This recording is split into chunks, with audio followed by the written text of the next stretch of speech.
of my business partners actually grew up right around the corner. And so when we were thinking about where to do fit camps at, he just saw a need in his community. So it just made sense.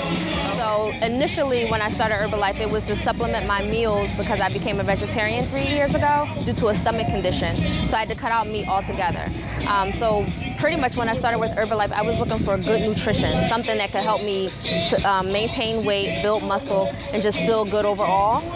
But then I fell in love with the products. We have 5 different camps going on right now. So we have North Philadelphia, we have Drexel Hill, we have New Jersey, we have Cheltenham, we have Abington. So we're all over. And we just have the opportunity to help people. We started a kids fit camp that actually happens here as well, twice a week.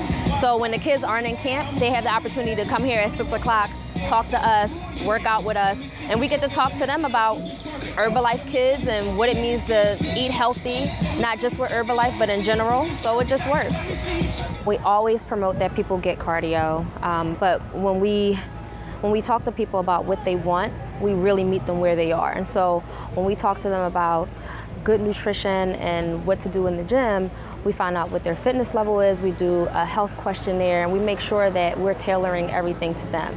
So if it's losing weight, we make sure that that they're doing cardio. If it's building muscle, we make sure that they're doing weight training. If they want to cross train, we give them ideas and we invite them out to fit camps. So we really tailor to each person.